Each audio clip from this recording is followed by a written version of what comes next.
Good morning, friends! Today is our day 5 here in Malta and we are currently having our breakfast tea dahil wala silang good coffee in our Airbnb kaya tea na lang muna tayo. And Uncle Walter is here, the chef of the breakfast chef. Look at our nice view. I will keep on flexing this view until we leave the place. I need to multitask kasi we need to leave soon. We have to. What's our itinerary for today, mahal ko?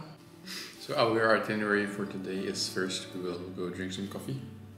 As always? As always. How's your experience so far in Malta, mahal ko? I mean, you won't find any huge or big adventures here because if you mean adventures like with hiking, the hiking is pretty chill. But the view is breathtaking. The views are very nice. I mean, yeah, especially which works for me. The nature, of course, like the combination of the sea and the hills around it, and yeah, it looks very nice. That's nice now, but maybe in summer it will be too crowded to have a nice view. No? So I would definitely recommend it to come here in summer, or maybe in spring or in autumn. Sorry, you will definitely recommend? To come here in winter. I thought you said summer. Maybe I said summer, maybe I was wrong. But I meant I will definitely recommend people to come here during winter or spring or autumn. But not in summer. I mean, although we have no experience with those. But based on the stories. Yeah, from people who live here and other people, and also from stories you read online of how busy it gets.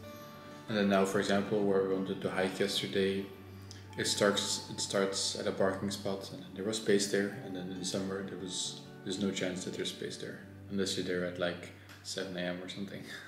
Yeah. Inom muna tayo ng juice.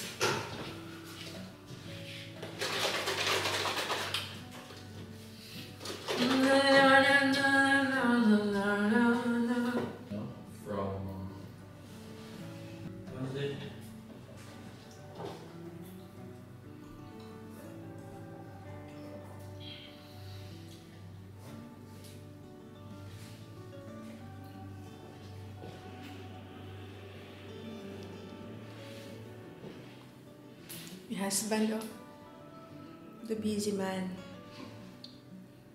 Let's go! Let's go. Friends, pupunta na kami ngayon sa Papay Village. Dahil ito kay Mary, hindi ko to alam ang Papay Village. Pero shoutout kay Mary! This is for you. Charis. This is not Charis. See you guys!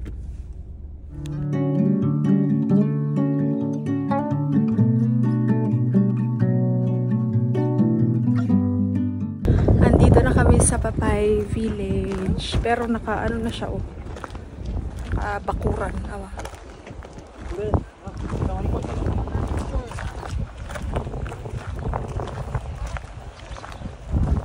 Sabi ni Walter, baka hindi daw worth it kung papasok kami doon sa loob. Wow! Do you want to fly your drone here? Nandito na kami sa baba ng ayan, kasi kanina doon kami sa taas para may different angle ng Papay Village. Tingnan ninyo yan, kami yan, mahal ko. Wow, tingnan ninyo ang Papay Village. Wow.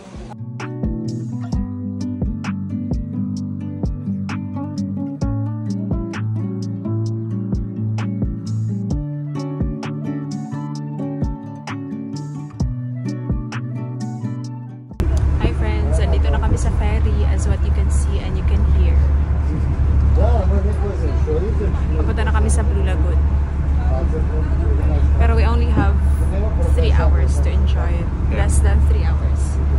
Because we got up late and we went to Papay. That's our excuse.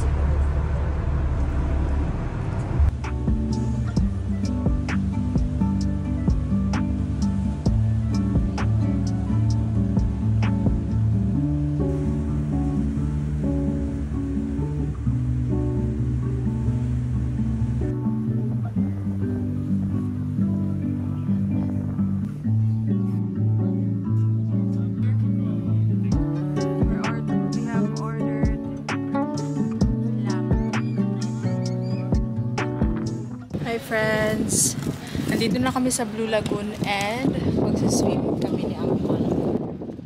Tingnan ninyo ang Blue Lagoon dyan.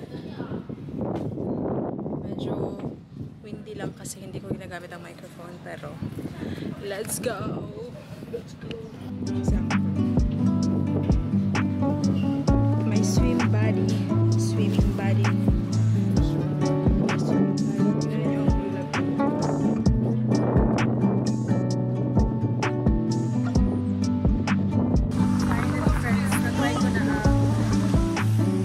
Dagat nila.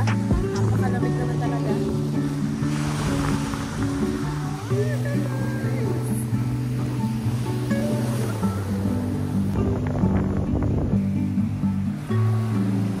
What can you say about the experience? Huh?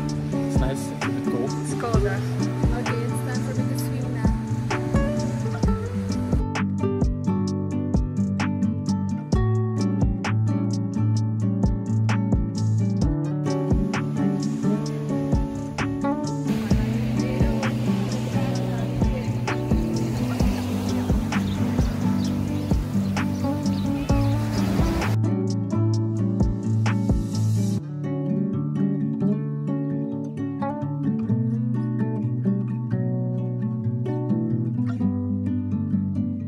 Good morning friends! Day 6 and last full day namin ngayon dito sa Malta.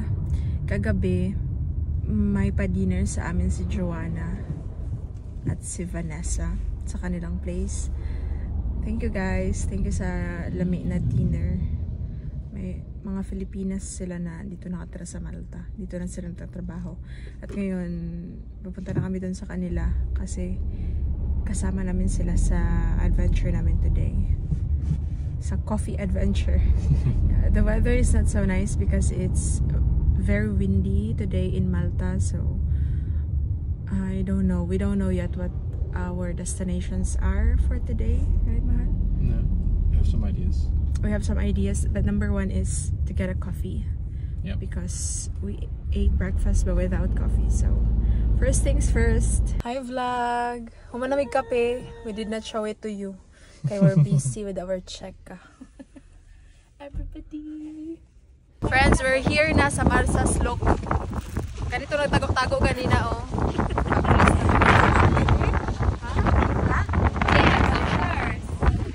Hi everybody!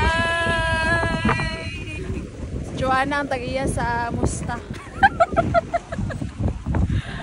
Nindot na dari, oy, mas nindot siguro na yung drone, no? Yes.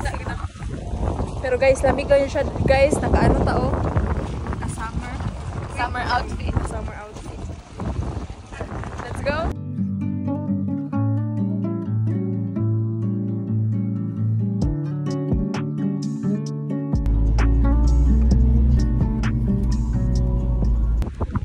Nag-live na si Joanna, guys. Unsa pangalan, ani? St. Peter's Pool. St. Peter's Pool. Wow. Yeah. Ulala, pero lamig lang siya. Windy. Windy siya.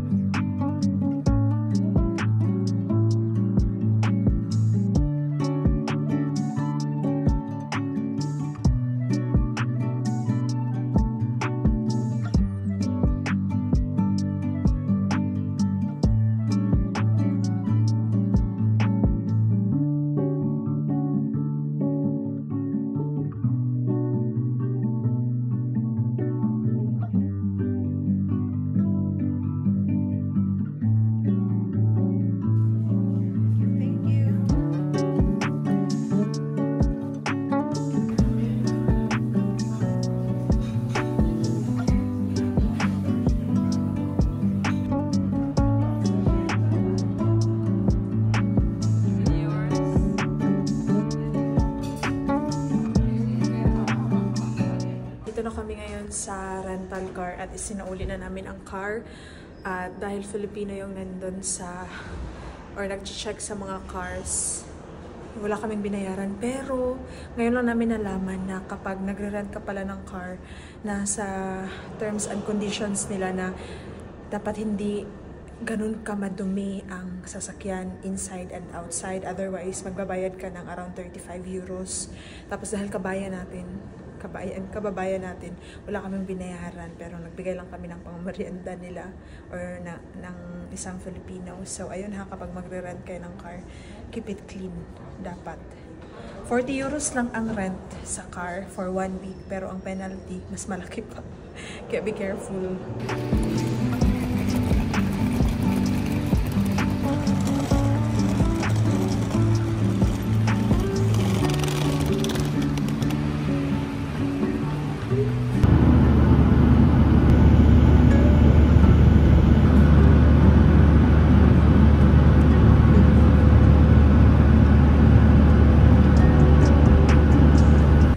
So much friends for watching our Malta vlog. Don't forget to like and subscribe and click the notification bell. Yes. Next time we'll go back to Belgium, work, and if we have the blessings, we will travel at the end of the year. At the end of the year pa kami makakapag-travel kasi wala nang budget. Love you all.